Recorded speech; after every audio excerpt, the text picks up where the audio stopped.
નમસ્કાર, અમારી વિશેષ રજૂઆતમાં આપનું સ્વાગત છે। હું છું સિદ્ધાર્થ। કહેવાય છે ને કે સફળતા તેને જ જય વળે જે પરસેવે નહાય।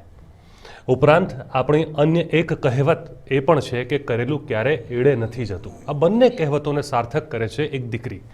અરવલ્લી જિલ્લાના મેઘરજ તાલુકાના અંતરિયાળ વિસ્તારમાં રહેતી આ દીકરી, જેણે પોતાની મહેનત ધગશથી દેશ અને દુનિયામાં અને સાથોસાથ રાજ્યનું નામ રોશન કર્યું છે।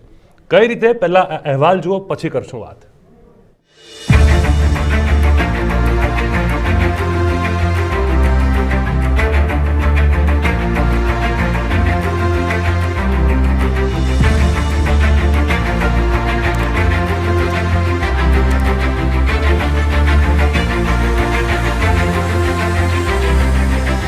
આશરે ગોઢા ગામની 17 વર્ષની ત્વિષા પટેલ, જેણે પોતાની સખત મહેનત અને પરિશ્રમથી ઇસરોમાં ઇન્ડિયન સ્પેસ ઓલિમ્પિયાડ 2 ક્ષેત્રની પરીક્ષામાં સમગ્ર ભારતમાં પ્રથમ નંબર પ્રાપ્ત કર્યો છે।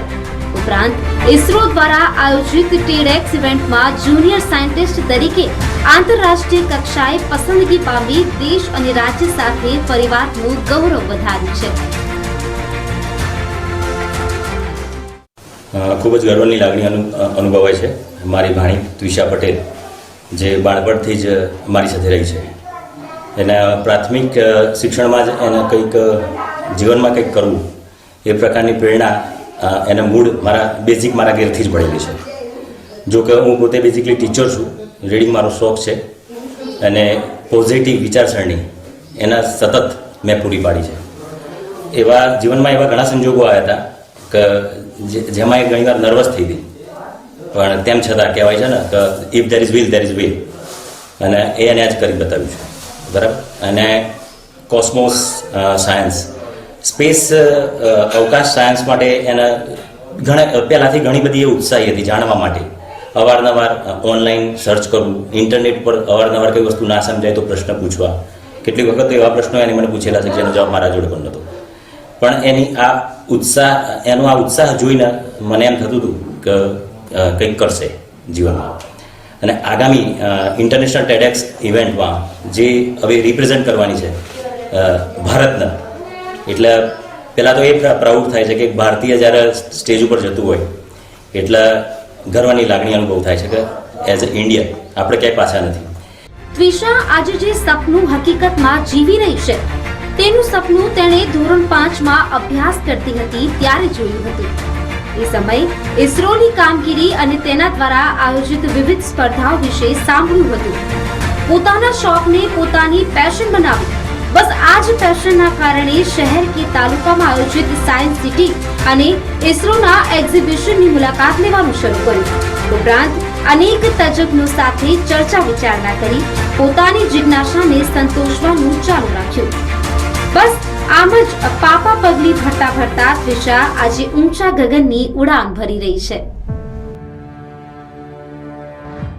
મારી દીકરી ત્વિષા પટેલ આજે વિશ્વભરમાં નામ રોશન કર્યું છે, તો એના બદલ એની મમ્મી તરીકે આજે હું બહુ જ ગર્વની આનંદની લાગણી અનુભવી રહી છું।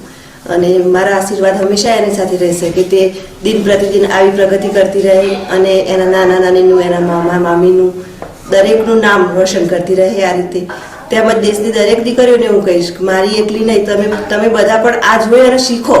તમારા ગોલ જે તમે નક્કી કર્યા છે એને પ્રાપ્ત કરવા સતત વળગી રહો। તમે પણ આ બધું પ્રાપ્ત કરી શકશો, નહીં કરી શકો એમ નહીં। અને એક મા તરીકે હું એટલું તો જરૂર કહીશ કે તમે તમારી દીકરીને કરિયાવરમાં 2 તોલા સોનું ઓછું આપજો, પણ એને કેળવણી, સંસ્કાર અને શિક્ષણ તો ભરપૂર આપજો। ત્વિષા પટેલ છે તે આપણી સાથે ઉપસ્થિત છે। પહેલા તો ઓરિકલનું આપણું હાર્દિક સ્વાગત છે। જે અવકાશયાન 2 ચંદ્રયાન 2 છે તેના અંદર તમે જે પ્રસિદ્ધિ પ્રાપ્ત કરી છે તેના વિશે તમે શું કહેવા માંગો છો? સૌપ્રથમ તો કાર્યની શરૂઆત એ કોઈક પ્રેરણા થકી થતી હોય છે અને એક એમ્બિશન, મહત્વકાંક્ષાથી થતી હોય છે। મેં સૌપ્રથમ વખત આ ફિલ્ડના એક નામખ્યાત વ્યક્તિ, નામ તો યાદ નથી મને હાલ, પણ નામખ્યાત વ્યક્તિને સાયન્સ સિટીની અંદર જોયા।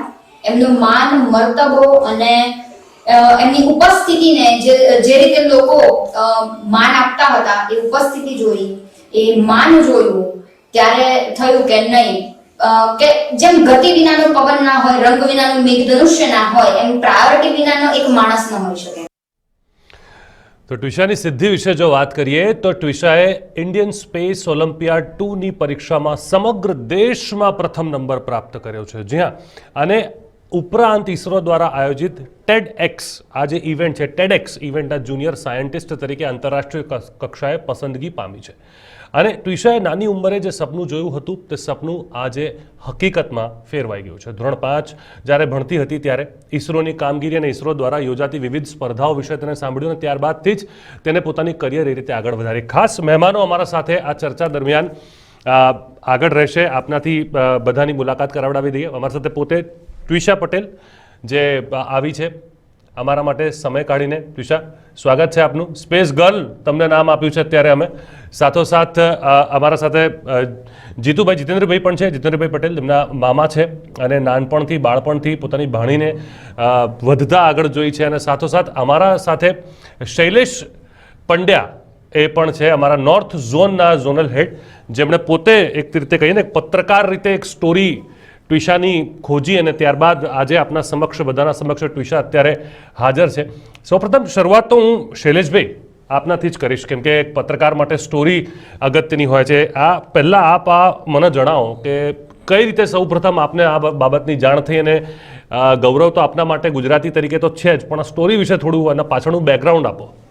જી ચોક્કસ જણાવું કે અરવલ્લી જિલ્લાના મેઘરજ તાલુકાના અંતરિયાળ વિસ્તાર કે જે રાજસ્થાનની સરહદ ઉપર આવેલો વિસ્તાર છે, આદિવાસી વિસ્તાર છે કે જ્યાં શરૂઆતમાં હાલ રસ્તાની સગવડ છે પરંતુ કે રસ્તા પણ ન હતા એવી જગ્યાએ જન્મેલી આ ટ્વિશા કે જે પોતે નાનપણથી જ એક વૈજ્ઞાનિક બનાવવાના સપનો સેવતી હતી.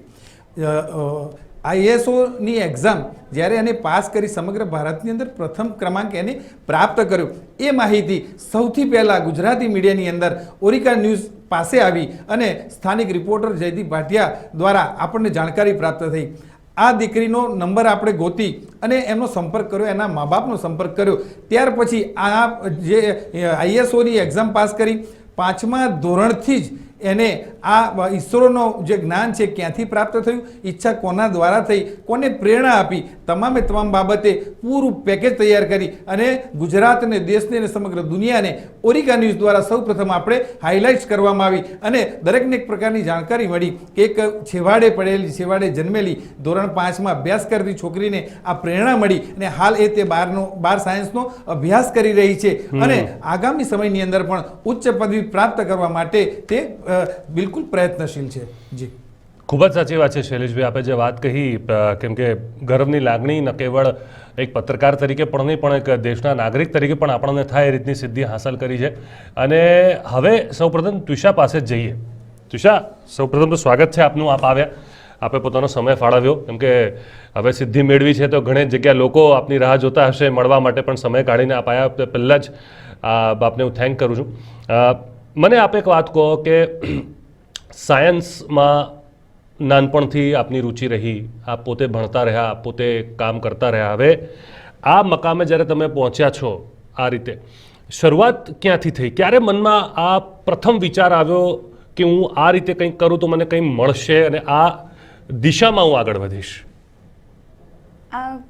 જ્યારે તમે કોઈ ક્લાસ 1 ઓફિસર DMને જુઓ, એની પર્સનાલિટીને જુઓ, એના વિશે ચર્ચાઓ કરો, ત્યારે એક નાના બાળકના મનમાં વિચાર બેસી જાય કે હું કંઈક આવું કરીશ.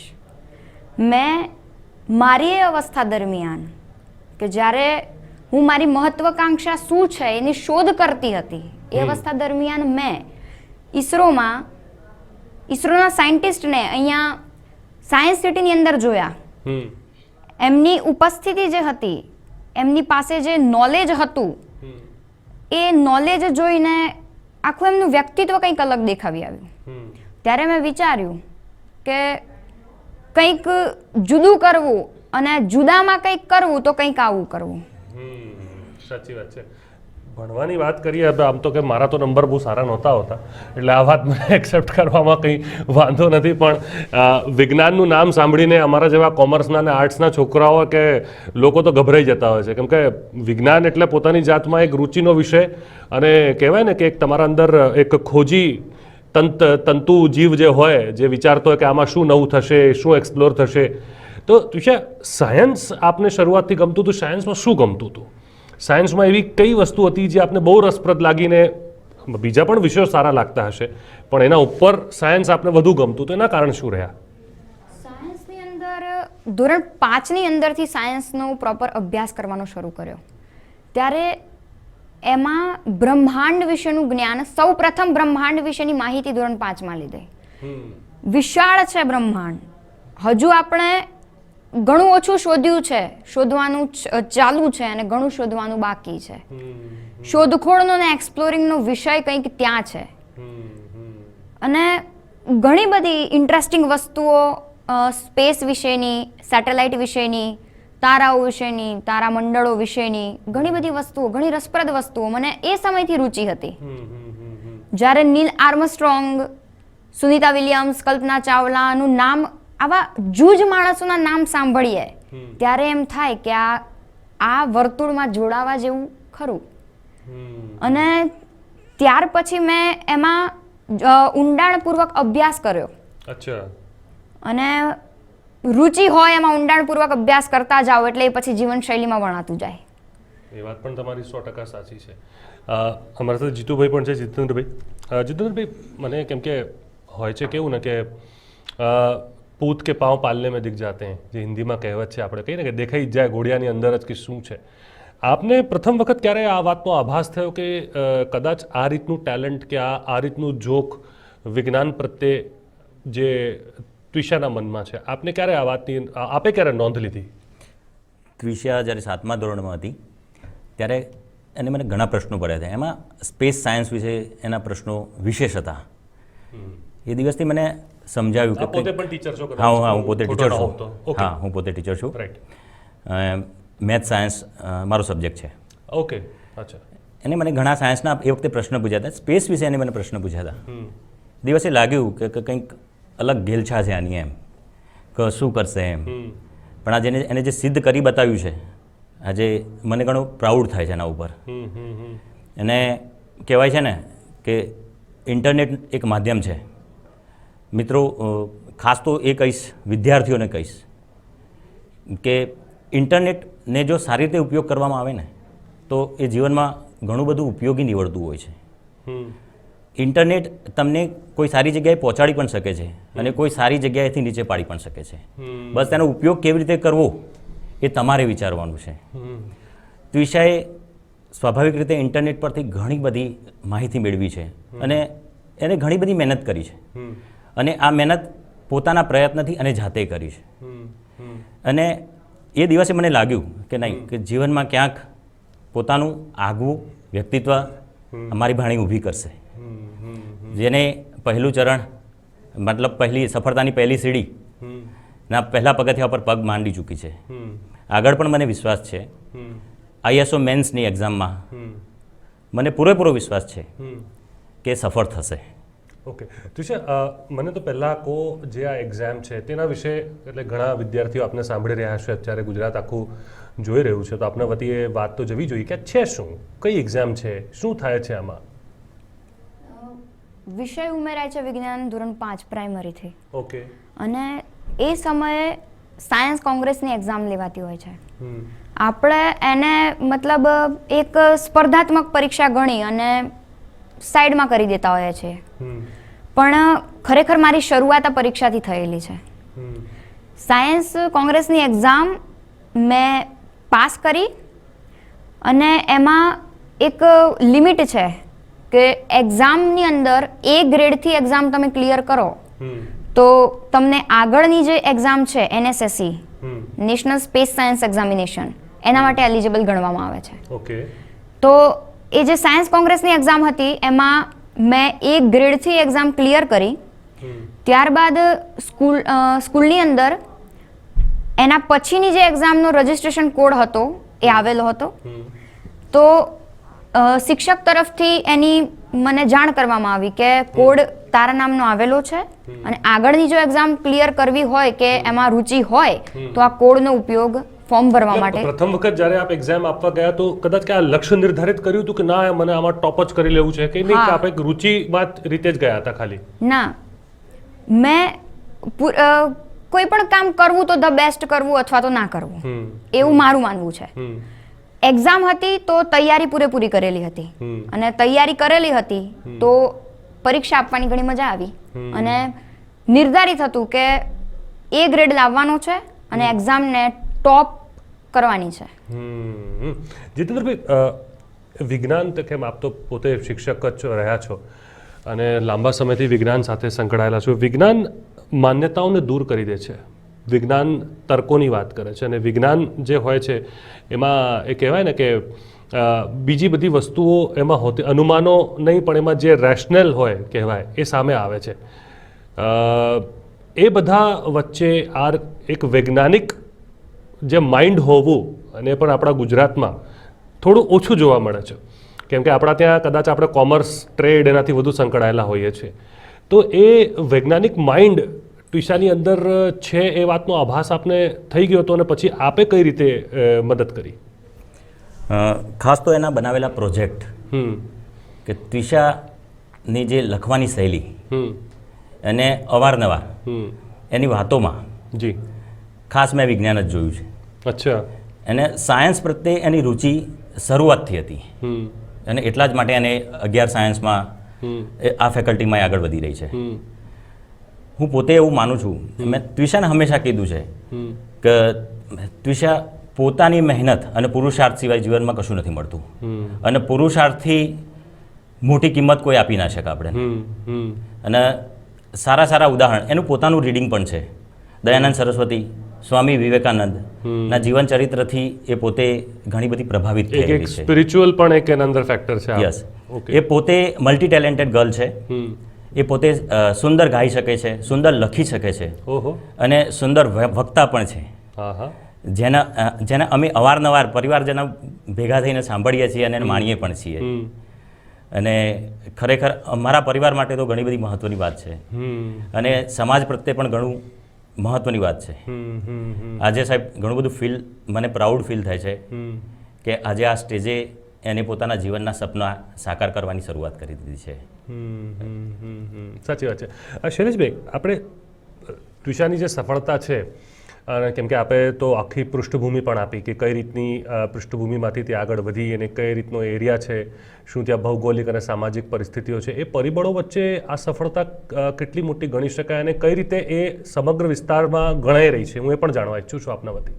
ચોક્કસથી એક છેવાડાના ગામમાં જન્મેલી કે જ્યાં કોઈ પણ પ્રકારની સુવિધાનો અભાવ હોય એવી જગ્યા પર જન્મી અને વિશ્વની સૌથી ઊંચી જે ગણાય છે કે ઈસરો, એમાં રુચિ કેળવી અને ધોરણ 5થી જ આ બાબતે એને પ્રેરણા એક મળી અને એ વસ્તુને એને એચીવ કરી.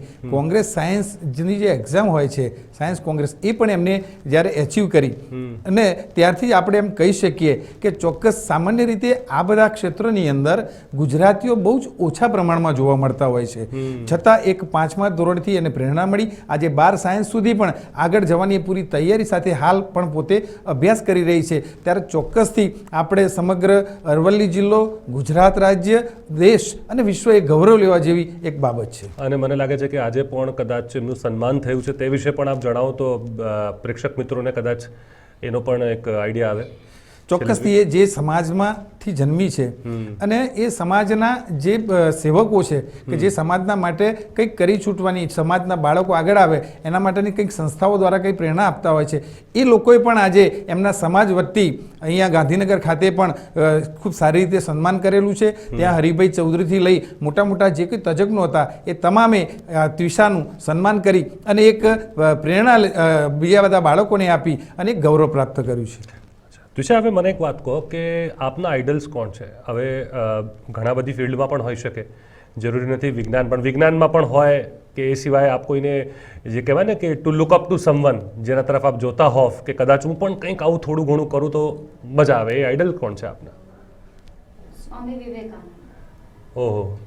કારણ કે શિક્ષણ અને એના ઉપયોગના, કારણ કે આજે દરેક વર્ગ શિક્ષિત છે, દરેક પેઢી શિક્ષિત છે, તો શિક્ષણનો સાચો ઉપયોગ ક્યાં કરવો, કઈ રીતે કરવો અને શિક્ષણ કેટલું મહત્વ ધરાવે છે એનું બીજું નામ કહી શકાય સ્વામી વિવેકાનંદને. એમની કોઈ એક વાત એવી જે આપને બહુ ગમતી હોય? સ્વામી વિવેકાનંદ ક્યાંક લખ્યું છે, તમે કીધું ને જેમ કે ધાર્મિકતા અને વિજ્ઞાન એ બંને તર્ક વચ્ચે આવી જાય છે. તો એમને ક્યાંક લખેલું છે કે धर्म के बिना विज्ञान लंगड़ा है और विज्ञान के बिना धर्म अंधा है. क्या बात है, क्या बात है. અને એમના ઘણા એવા વાક્યો છે. આપણે તો ક્યાં આ વાક્ય તો દરેક જણ સાંભળતું હોય છે કે ઉઠો જાગો અને ધ્યેય પ્રાપ્તિ સુધી મંડ્યા રહો. અને ભગવદ્ ગીતામાં આ જ વિધાનને થોડું વિસ્તારમાં સમજાવેલું છે. ભગવદ્ ગીતામાં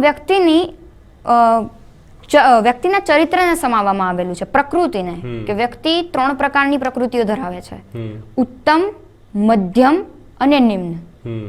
ઉત્તમ પ્રકારનો મનુષ્ય, પ્રકૃતિનો મનુષ્ય, એ આપત્તિઓ પાર કરીને પરિણામ સુધી પહોંચે છે.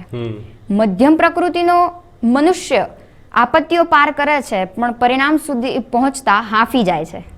અને નિમ્ન પ્રકૃતિનો માણસ એ આપત્તિઓ વિશે વિચારીને પ્રયત્ન જ નથી કરતો, કાર્યની શરૂઆત જ નથી કરતો. એટલે અને જ્ઞાન એ એક સજ્જન ચરિત્ર નિર્માણની પણ વસ્તુ છે. કારણ કે મેં આજે સુભાષિત વાંચ્યો કે વિદેશેષુ ધનમ વિદ્યા વિપત્તેષુ ધનમ મતિ પરલોકે ધનમ ધર્મ શીલમ સર્વત્ર વૈધનમ. વિદેશમાં વિદ્યા ધન છે, આપત્તિમાં મતિ ધન છે, પરલોકમાં ધર્મ ધન છે, અને એક સારું ચરિત્ર શીલ એ સર્વત્ર ધન સમાન છે. અને ચરિત્રનું નિર્માણ કરવું એ શિક્ષણનો મુખ્ય ઉદ્દેશ્ય છે. મને લાગી જ નથી રહ્યું કે કોઈ 12મા ધોરણમાં ભણતી છોકરી સાથે વાત કરી રહ્યો છું. મને એક લાગે છે કે એજ કરતાં વધુ એક પરિપક્વતા આવી જતી હોય છે ને. જીતેન્દ્રભાઈ, સૌ પ્રથમ તો આપને આના માટે એટલે શુભેચ્છા પાઠવું કે શું કહું, કેમ કે કહેવાય ને કે સંસ્કારથી ઘણી બધી વસ્તુઓ શરૂ થતી હોય છે. બાળક જે ઘરમાં જોતું હોય, જે રીતનું વલણ જોતું હોય, મા બાપ હોય કે એના પરિજનો હોય, ત્યાંથી એના પાયા નંખાવાની શરૂઆત થાય છે. અને એ પાયા માણસની અંદર એની તાઉમ્ર જે કહેવાય એના સાથે રહેતા હોય છે. કદાચ એના નેચરમાં, એના વલણમાં, એ બધી જ જગ્યાએ દેખાતા હોય છે. આના માટે પ્રશ્ન મારો જીતેન્દ્રભાઈ આપનાથી આ રહેશે કે જેમ કે ટ્વિશા પોતે કહેતી હતી કે વિજ્ઞાન તર્કની વાત છે અને વિજ્ઞાન સાથે અધ્યાત્મ એ જો તમે કોઈ ફોરેનરને આ વાત કહો ને તો બહુ વિરોધાભાસી લાગશે ને. એ કદાચ ફગાવી પણ દે આ વાતને, કેમ કે ત્યાં જે વિજ્ઞાન છે એના સાથે ધર્મ કે અધ્યાત્મની કોઈ જગ્યા નથી. અને આપણે કદાચ વિશ્વગુરુ જ્યારે રહ્યા એટલે જ રહ્યા કેમ કે વિજ્ઞાન સાથે આપણે ધર્મને લઈને ચાલવાનો પ્રયત્ન કર્યો. તો એક આપણી ગોલ્ડન એજ હતી કે તેમાં આર્યભાટા હોય કે મોટા મોટા જે લોકો રહ્યા. કેટલું મુશ્કેલ હોય છે એક બાળક માટે અને કેટલું સહેલું હોય છે આ રીતના બાળક માટે આ વસ્તુને સમજવું. ખાસ તો એ બાબત વિશે એટલું જ કહીશ. વાત કરી સિદ્ધાર્થભાઈએ, કુટુંબનું વાતાવરણ, મતલબ તમે કયા વાતાવરણમાં ઉછળી રહ્યા છો. શરૂઆતથી નાનપણથી બાળક જે વાતાવરણમાં ઉછળતું હોય છે એ વાતાવરણની અસર બાળકની માનસિકતા અને એના દિમાગ પર પડતી હોય છે. બસ એવી જ માનસિકતામાં ઉછળી છે. ખાસ કરીને મારા માતૃશ્રી, મારા માતાજી મધુબેન પટેલ ઘણા બધા આધ્યાત્મિક છે. આ ઉંમરે પર ઘણી બધી સેવા ભાવના અને એમના થકી એ વલણ મારામાં છે. મારા પત્ની, મારું બાળક અને મારી ભાણીમાં છે. વિજ્ઞાન વાસ્તવિકમાં આધ્યાત્મિક સાથે જોડાયેલું છે. સાચી વાત. આપણી આધ્યાત્મિકતા શું છે? વિશ્વાસ. વિશ્વાસનું જ બીજું નામ કદાચ આપણે ભગવાન કહીએ છીએ. ભગવાન તો કોઈએ જોયો નથી પણ વિશ્વાસ કરીએ છીએ. બસ એ વિશ્વાસ મેં ત્વિષામાં જોયો હતો, જેને એ વિશ્વાસને સાકાર કરી બતાવ્યો. અચ્છા ત્વિષા, એક વાત મને કહો, ખબર છે કે જે હવે તમે જેમ ફર્સ્ટ નંબર આવ્યા અને આમ પણ તમે ભણવામાં બહુ સારા છો, તો લોકોને લાગે છે કે ભાઈ આ કંઈ બીજી વસ્તુ કરે છે કે નહીં, કે ફક્ત એને ભણવામાં જ રસ છે. ભાઈ પિક્ચરો પણ જોતા હશો, તમારો ફેવરેટ હીરો પણ હશે, એ બધું તો વસ્તુ હોય જ ને. તો લોકોને થાય કે ભણતી જ હશે 8-10 કલાક, બીજું કંઈ નહીં કરતી હોય, બસ ઉઠવાનું ને ભણવાનું, અને બધા લાકડી લઈને પાછળ ફરતા હશે કે ભણો ભણો ભણો. એવું છે? મતલબ મૂવીઝ ને એમાં ખાસ ઇન્ટરેસ્ટ નથી મને. અચ્છા. પણ બીજી અધર એક્ટિવિટીઝ જે હોય, હોબીઝ શું છે તમારી? એ મને કહો. હોબીઝ છે, હોબી નથી. અચ્છા, હોબીઝ છે, ઘણી બધી છે. શું છે? સ્કેચ કરવું ગમે, પેઇન્ટિંગ કરવું ગમે છે, પછી મ્યુઝિકલ ઇન્સ્ટ્રુમેન્ટ વગાડવા મને ગમે છે. કયા કયા વગાડી લો છો આમ કે શીખી રહ્યા છો? ગિટાર અને પિયાનો. ધ બેસ્ટ એ વગાડી શકું છું. બીજા હાલ ચાલુ શીખશો. શીખીશ હું Okay. હજી. પછી મને કવિતાઓ લખવી ગમે છે. કવિતાઓ પણ લખો હા. છો? ઓકે. મને વક્તૃત્વ આપવા ગમે છે.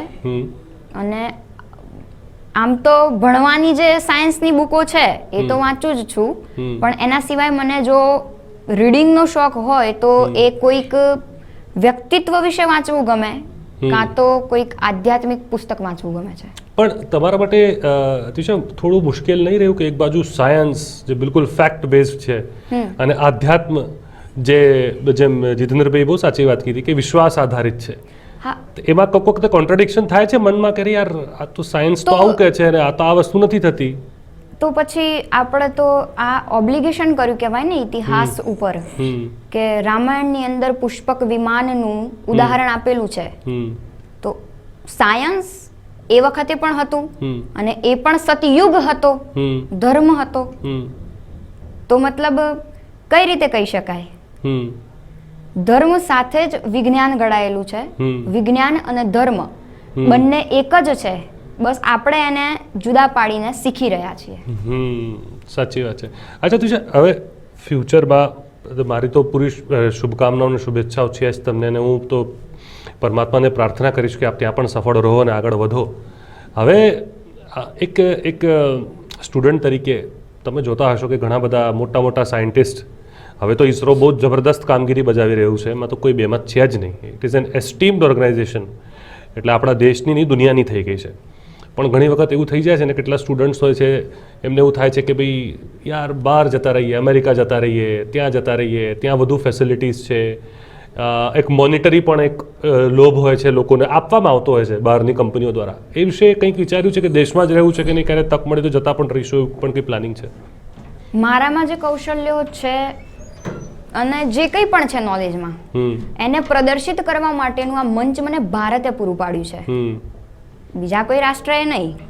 એટલે મારા દરેક પ્રયત્નો ને મારી પાસે જે કંઈ પણ છે નોલેજમાં, એ બધું ભારતને સમર્પિત છે.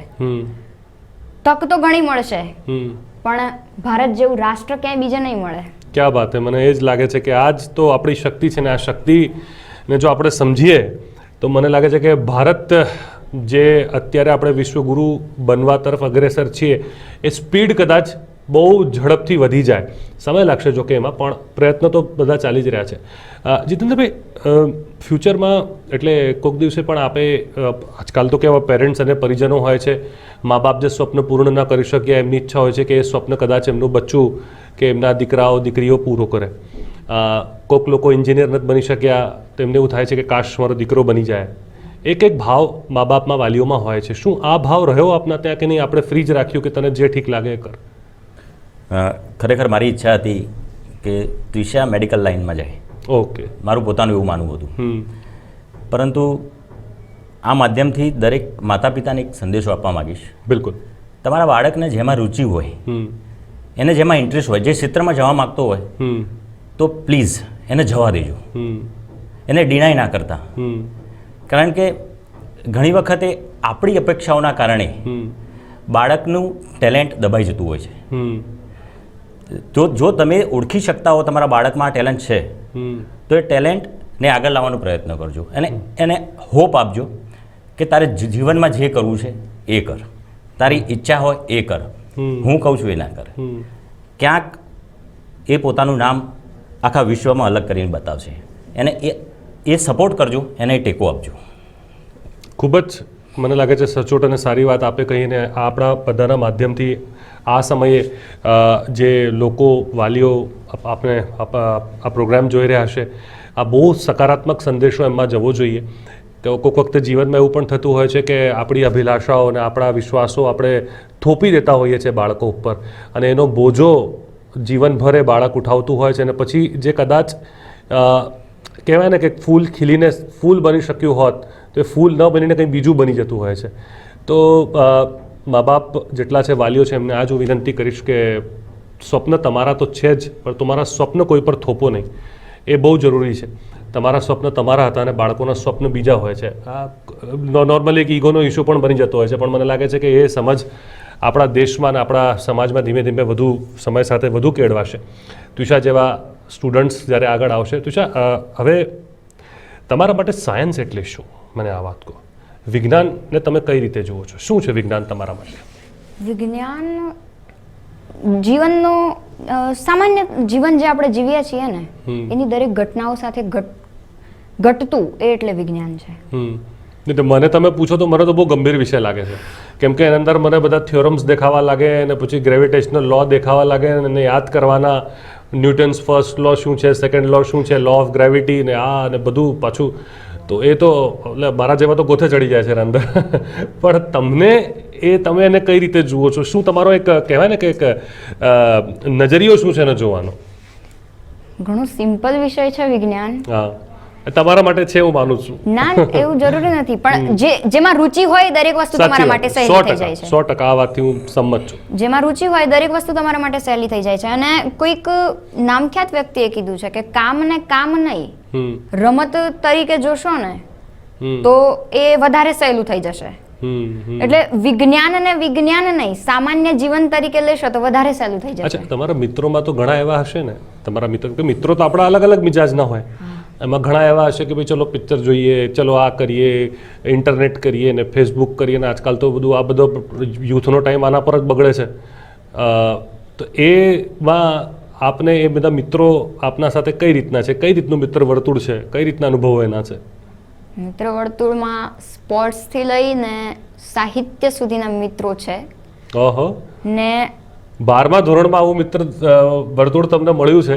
લોકોનું જીવન નીકળી જાય છે શૈલેષભાઈ, એવું મિત્ર વર્તુળ મળતું નથી. પણ આ ખૂબ સારી વાત છે, કેમ કે એ કહેવાય ને કે તમે જે છો તમે એને જ એટ્રેક્ટ કરો છો. કદાચ એ પણ એક વૃત્તિ છે. હા તુષા, કંઈ કહેતા હતા? બોલો. રહી વાત સોશિયલ મીડિયાની, તો એમાં તો મારું પોતાનું પણ પ્લેટફોર્મ છે. અને એવું જરૂરી નથી ઇન્ટરનેટ ઉપર આજે 14 વર્ષનું બાળક જો ઇન્ટરનેટ ઉપર હોય તો ઇન્ટરનેટ એને ઘણું બધું પ્રોવાઈડ પણ કરી શકે છે, એને કોઈક સારી ઇન્ફોર્મેશન પણ આપી શકે છે અને ક્યાંક બીજા રસ્તે પણ વાળી શકે છે. એટલે સોશિયલ મીડિયાનો યુઝ આજકાલ બધું સોશિયલ મીડિયા ઉપર જ ચાલે છે. ઇવન મને એક્ઝામની તૈયારી કરવા માટેના ક્લાસીસની ઇન્ફોર્મેશન, એના પીડીએફ્સ, એનું મટીરિયલ બધું સોશિયલ મીડિયા પરથી જ મળેલું છે, ઇન્ટરનેટ ઉપરથી જ મળેલું છે. એટલે ઇન્ટરનેટનો વિધાન છે ને વિજ્ઞાન શાપ યા વરદાન. તો મતલબ ઇન્ટરનેટનો તમે સારી રીતે ઉપયોગ કરી શકતા હો તો એ તમારા માટે લાભદાયી છે. અને આપ જાણી શકો છો કે બીજી રીતે ઉપયોગ કરતા હો તો પછી એ તમારા માટે બહુ મતલબ સાચી વાત છે. અને વિજ્ઞાન વિકાસનો પણ વિષય છે, પણ એના અવળા માર્ગે એનો ઉપયોગ થાય તો વિનાશનો પણ વિષય બની જતો હોય છે. ઇતિહાસ આનો મને લાગે છે બહુ મોટો ગવાહ છે. પણ તુષા, બીજી વસ્તુ આપે જે વાત કહી કે ભણવાની કે એની એક શેડ્યુલ કઈ રીતનું હોય? કેમ કે એવું લાગે છે કે ભાઈ વિજ્ઞાન છે, આ છે તો ભાઈ 8 કલાક સતત ભણો, 10 કલાક ભણો, સવારે ઉઠો તો ભણો અને એવું છે. તો કઈ રીતની જ્યારે આપે જે ફર્સ્ટ આવ્યા એના પહેલાંની પ્રિપરેશન હતી એ વિશે જરા આપ બતાવો. મારા 11માના અભ્યાસની સાથે સાથે એક્ઝામની તૈયારીઓ ચાલી રહી હતી. મેં જ્યારે ફર્સ્ટ ટાઈમ એક્ઝામ ક્લિયર કરી ત્યારે ફેમિલી સપોર્ટ એટલો બધો નહોતો કે મતલબ આટલું દૂર દૂર સુધીનું વિચારવાનું એમ. એટલે સવારે જ્યાં સુધી ફેમિલી જાગતી હોય, ફેમિલીના માણસો હોય ત્યાં સુધી અભ્યાસનું કરવાનું. 11મું ધોરણ ચાલતું હતું તો એના વિશેની પુસ્તકો વાંચવાની. પછી સાંજના સમયે રાત્રે જ્યારે બધા સૂઈ જાય ત્યારે મોડેથી હું આઈએસઓની પ્રિપેરેશન કરતી હતી. કેટલા કલાક એમ કઈ ટાઈમ હતો ફિક્સ કે આટલા કલાક જ ભણવું છે કે ના? ના, જેટલી ઈચ્છા હોય એટલું, જેટલી ઈચ્છા હોય એટલું વાંચવાનું. અને દરરોજ બનતી ઘટનાઓમાં વિજ્ઞાન જોવા મળે છે. એ ઘટનાઓ પરથી પણ તમે એનું રિવિઝન કરી શકો છો. બસ દ્રષ્ટિકોણની જરૂર છે. જીતેન્દ્રભાઈ, મને પ્રશ્ન મારા મનમાં વારંવાર આવી રહ્યો હતો કે વિજ્ઞાનની અમે વાતો કરી રહ્યા છીએ, શું કારણ છે કે કારણ નથી મને તો એક્ઝેક્ટલી ખબર નહીં, પણ આપ વધારે જાણતા હશો કે વિજ્ઞાન તરફ એક સાયન્ટિફિક એપ્રોચ તરફ લોકોનું ઝોક ઓછું થતું જઈ રહ્યું છે. કેમ કે દેશ તો આપણું ધાર્મિક છે જ, અને એના સાથે સાયન્સની વાત જ્યારે આવે કેમ કે એમાં પ્રેક્ટિકાલિટી વધુ થઈ જતી હોય છે. આપ કઈ રીતે યુવાનોમાં આ વધી રહ્યું છે, ઓછું થઈ રહ્યું છે સાયન્સ પ્રત્યેનો તેમનો એ કઈ રીતે આપ જુઓ છો?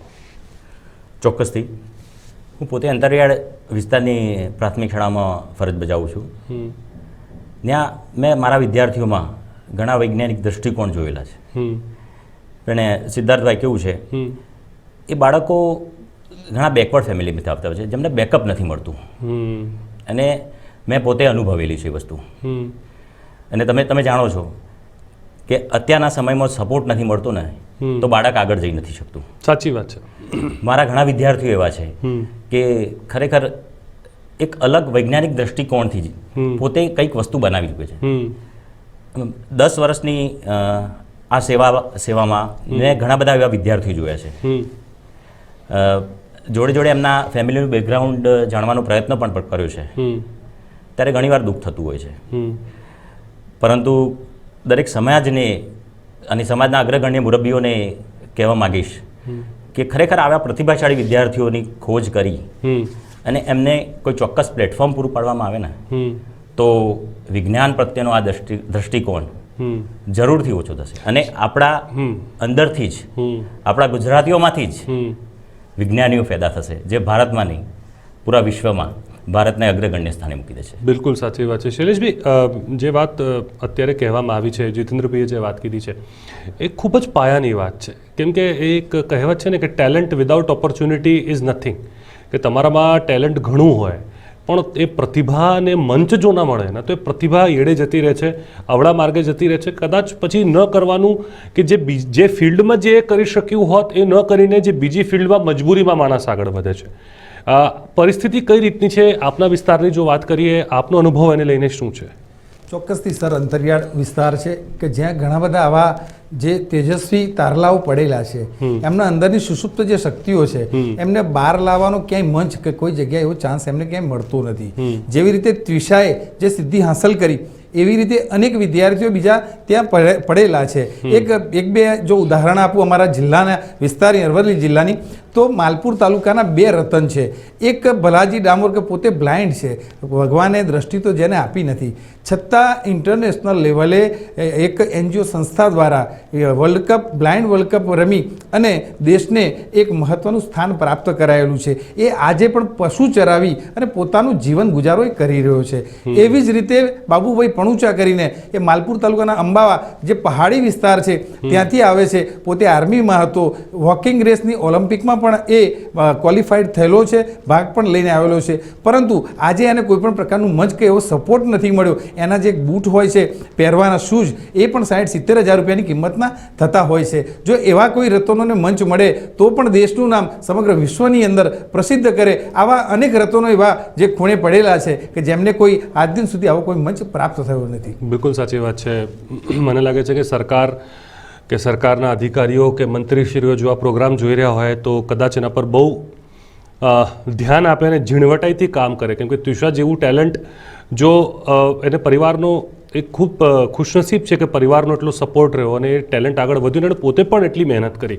કેમ કે બંને રીતે થાય. એક રીતે બહુ મુશ્કેલ થાય કેમ કે એમાં અપવાદ હોય પછી કે ઘણા લોકો 10માંથી એકાદ પછી એવું નીકળે, પણ જે એના સિવાયના જે ટેલેન્ટો વેસ્ટ થતા જાય છે એ પણ મને લાગે છે ભારત માટે એક ચિંતાનો વિષય છે. પણ ટ્યુશન, હું આપના માટે સિદ્ધિ વધારે એટલું ગણું છું કેમ કે નાની ઉંમરમાં એક તો આપણા ત્યાં સમાજમાં પણ ઘણી બધી રીતે છોકરીઓ સાથે લિમિટેડ વસ્તુઓ કરવાની હોય. એવું કહેવાય ને કે ભાઈ હવે ચાલ 12મું થયું, ભણવું છે, પછી તો લગ્ન કરી લેવાના છે ને આ છે ને, એની તૈયારીઓ નાનપણથી સામાજિક રીતે કરી દેવામાં આવતી હોય છે, ખાસ કરીને છોકરીઓ માટે. અને એવું છોકરાઓ માટે થોડી મોકળાશ વધુ હોય, એટલે ભણતો કરતો ના હોય, એક ક્લાસમાં 3-3 વર્ષે કાઢતો હોય તો વાંધો નહીં, એમાં ચલાવી લેવાતું હોય છે.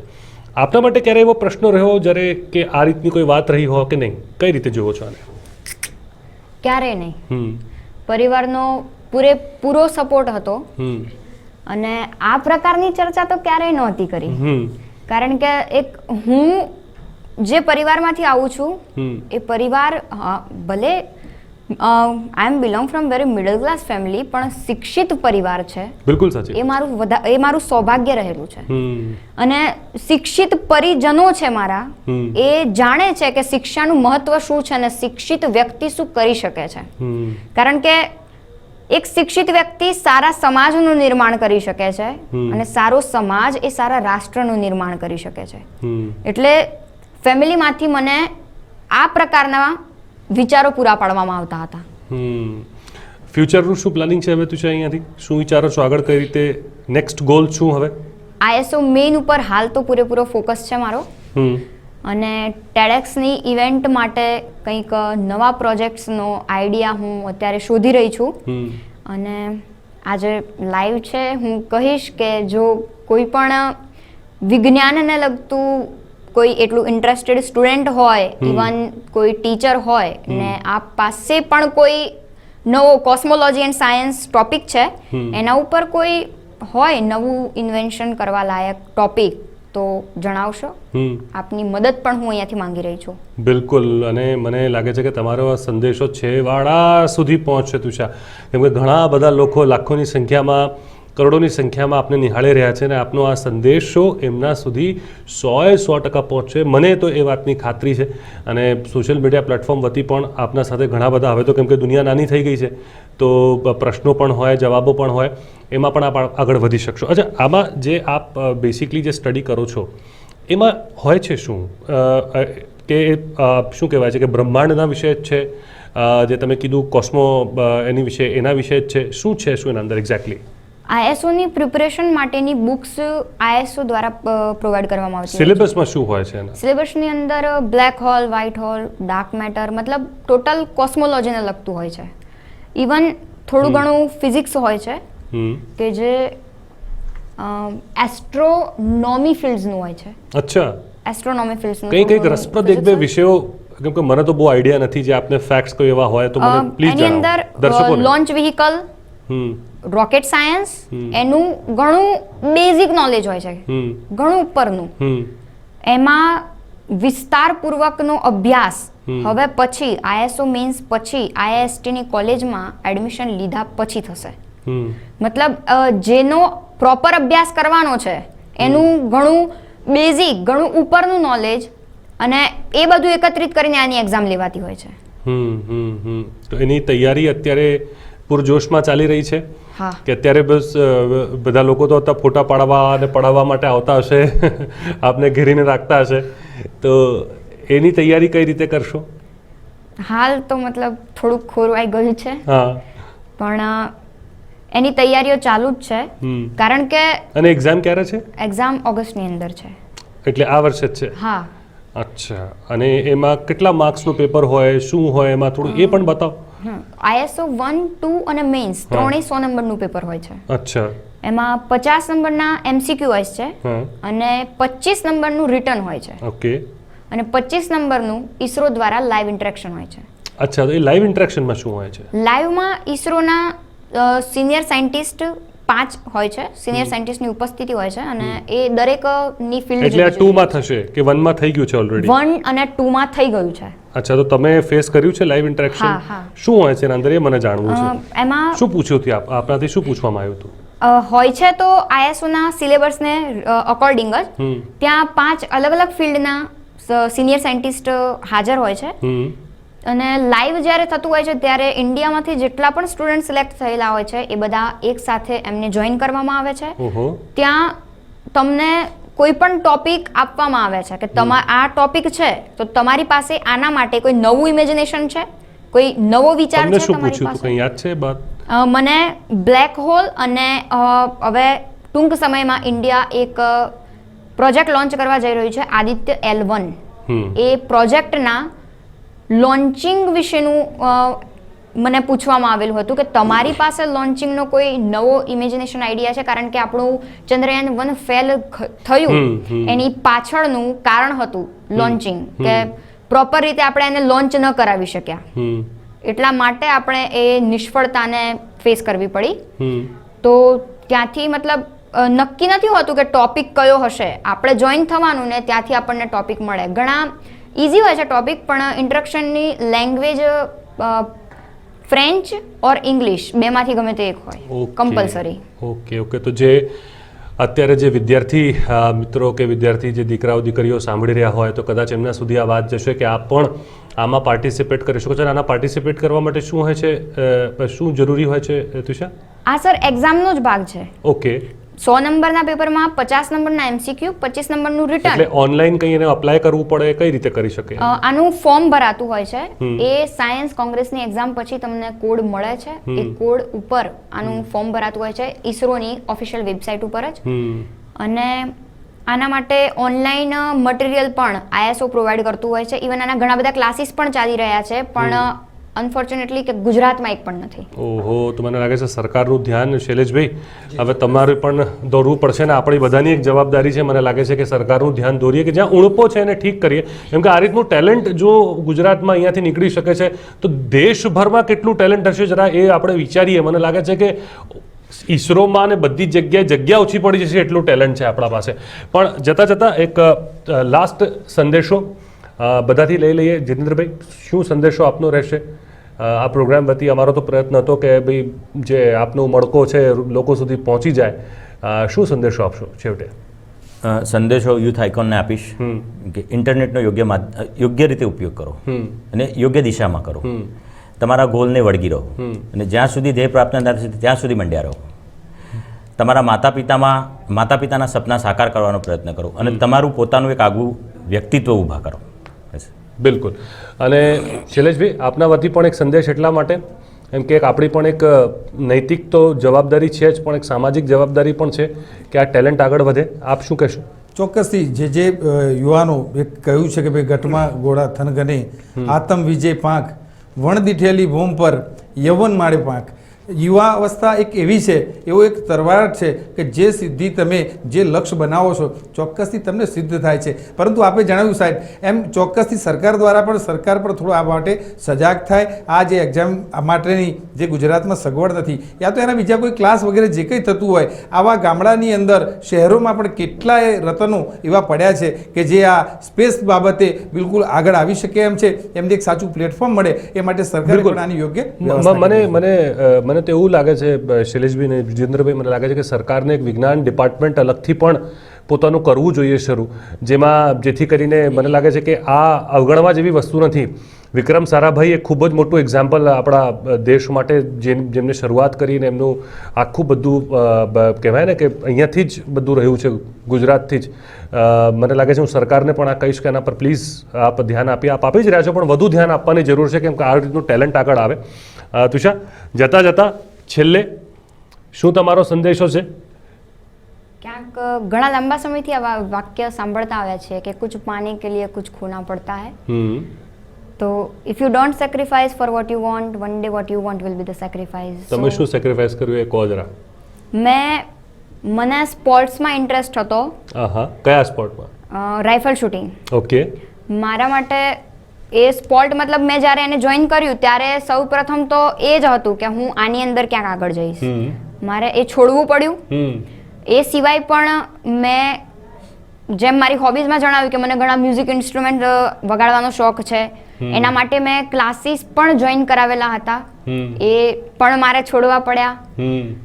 ઇવન એના સિવાય પણ ઘણી બધી એવી વસ્તુઓ હતું કે જેમ કે 10th ની અંદર બોર્ડ હતું, તો એના માટે ફેમિલી વિચારતું હતું કે 90% મતલબ એક છાપ ઊભી થઈ જાય એમ સમાજની અંદર. 90% સફળતા મળવી સહેલી છે પણ એને ટકાવવી તો મુશ્કેલ છે લાગે છે ને તુષાર? હા, ઘણી અઘરી છે. તો મતલબ આ પણ હતું, એ પણ હતું, એની વચ્ચે ક્યાંક કન્ફ્યુઝનમાં એમાં થોડું ઓછું ધ્યાન અપાયું. પણ આજે મને જે મળેલું છે એનાથી મને સંતોષ છે. ક્યાં વાત. અને અમે આ જ અપેક્ષા કરશું કે આવનારા સમયમાં તમને ખૂબ જ મળે અને તમે દેશ, આપણું તમારું ગામડું, ગુજરાત, દેશ બધાનું નામ રોશન કરો અને ખૂબ ખૂબ આગળ વધો. તુષા આપનું, શૈલેષભાઈ આપનું અને જીતેન્દ્રભાઈ આપનું, આપ ત્રણેયનું અમારી સાથે જોડાવવા બદલ આ વિશેષ રજૂઆતમાં ખૂબ ખૂબ આપનો આભાર. તો દર્શક મિત્રો, અગત્યની વાત જે આમાંથી નીકળીને આવી છે, મને યાદ છે, મને ભગવાન બુદ્ધનું એક વાક્ય યાદ આવે છે. તે સમયે કહેતા હતા કે જો સાચા અર્થે ધર્મને બનાવવું હોય તો પાયા ધર્મનું જો મંદિર બને તો એના પાયા ધર્મના હોવા જોઈએ, પણ એના પર સ્વર્ણ કળશ વિજ્ઞાનનું હોય તો એ પૂર્ણ થઈ જશે. તુષાથી જ્યારે હું મળ્યો અને અમે મળ્યા, ઓરિકા ન્યૂઝે મુલાકાત લીધી એમની, તો એવું લાગ્યું કે કદાચ આ સ્વપ્ન આવનારા સમયમાં સાકાર થશે, કેમ કે ધર્મ સાથે અને આધ્યાત્મ સાથે વિજ્ઞાનને જોડીને આગળ કઈ રીતે વધવું જીવનમાં અને એ પામવું જે તમે જોઈ રહ્યા છો એ ખૂબ જ અગત્યની વાત છે. મને લાગે છે ખૂબ સકારાત્મક સંદેશો અહીંયાથી જશે અને એ બધા જ સ્ટુડન્ટ્સ પ્રેરણા લેશે અને તુષા પણ કદાચ એમનાથી પણ પ્રેરણા લેશે, કેમ કે આદાન પ્રદાનથી જ વસ્તુઓ આગળ વધે છે. હાલ અમારી વિશેષ રજૂઆતમાં આટલું જ. મને આપશો રજા. નમસ્કાર.